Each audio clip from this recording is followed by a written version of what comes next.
এই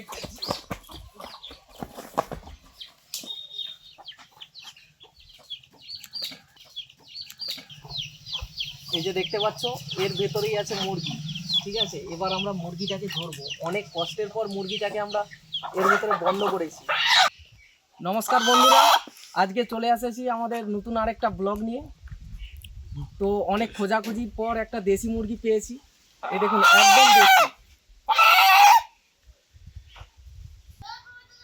যেহেতু দেশি মুরগি সেই জন্য পায়ে এরকম বাঁধে দেওয়া হয়েছে, নাহলে একে এক্ষুনি ছাড়লে আমি এক্ষুনি ছুটে চলে যাবে। তো একদম হাড্ডা গাড্ডা শক্ত মুরগি। বন্ধুরা, আমাদের মুরগি নেওয়া কমপ্লিট। তো আমরা বাড়ি চলে যাচ্ছি। এবার মুরগি নেওয়ার জন্য আমরা যে কত চারিদিকে ঘুরেছি তার ঠিক নেই। ঘুরতে ঘুরতে প্রায় 50 কিলোমিটার দূরকে আমরা চলে আসছি। তো একটা সুন্দর জিনিস দেখাবো বলে আপনার দিকে এখানে আমি দাঁড় করালাম। বন্ধুরা, এই প্রাকৃতিক সৌন্দর্য দেখে তাই আর থাকতে পারলাম না, আপনাদের সামনে তুলে ধরলাম। আপনারা কমেন্টে জানান কেমন লাগলো। রাস্তায় এখন যাচ্ছি, রাস্তার দুধারে শুধু ফাঁকা জমি, ঘর বাড়ি একটাও নেই কাছাকাছি।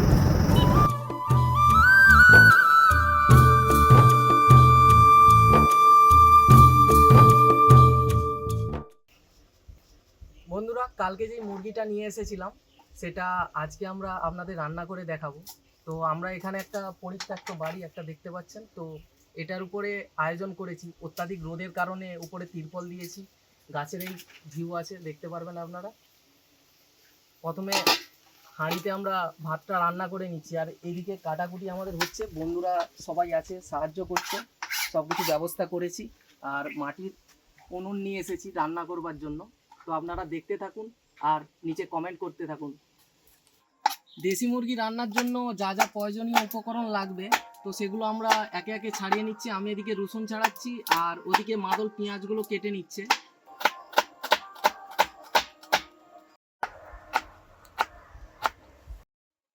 ভাত আমাদের রান্না করা হয়ে গেছে, সব কিছু আমরা গুছিয়ে নিয়েছি। এবার আমরা রান্না করা শুরু করব। দেশি মুরগিটা কেটে নিয়েছি ভালোভাবে, শুধু মুরগির পিসগুলো দেখুন। দেশি মুরগির একটা আলাদাই, কত সুন্দর সুন্দর পিস এসেছে।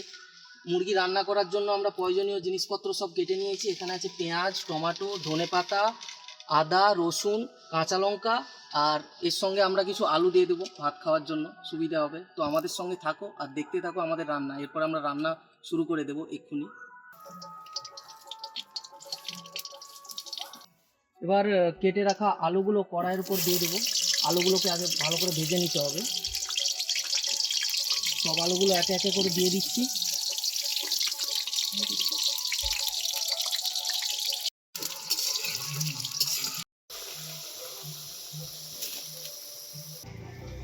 আলু ভাজা আমাদের কমপ্লিট হয়ে গেছে। এবার মাংস রান্না করবার জন্য কড়াইয়ে প্রথম পেঁয়াজগুলো দিয়ে দেবো।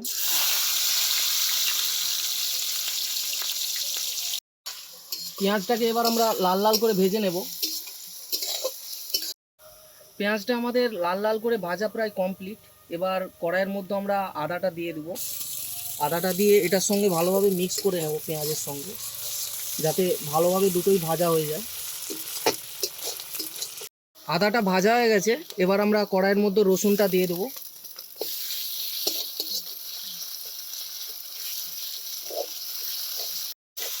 এবার পরিমাণ মতো একটু লবণ দিয়ে দেবো, যাতে টমেটোটা তাড়াতাড়ি গলে যায়।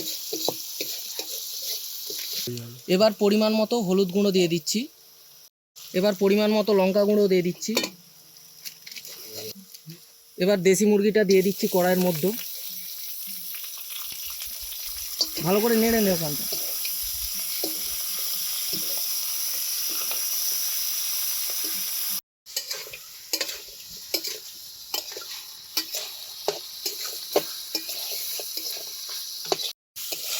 মাংসটা কষানো হয়ে গেছে, এবার আমরা ঝোলের জন্য মাংসে জল দিয়ে দেবো।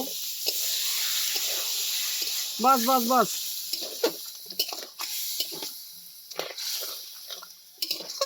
আর একটু জল লাগবে, দাও। বাস বাস।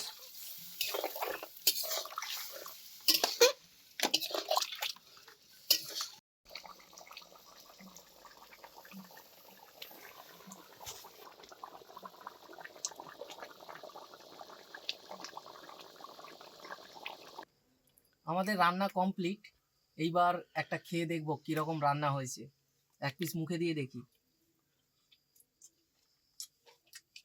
দারুণ রান্না হয়েছে। মানে দেশি মুরগির যে আসল যেই স্বাদ, প্রত্যেকটা কামড়ের মধ্যে সেটা পাওয়া যাচ্ছে। আর এক পিস মুখে দিয়ে দেখি কিরকম লাগছে। খুব সুন্দর রান্না হয়েছে।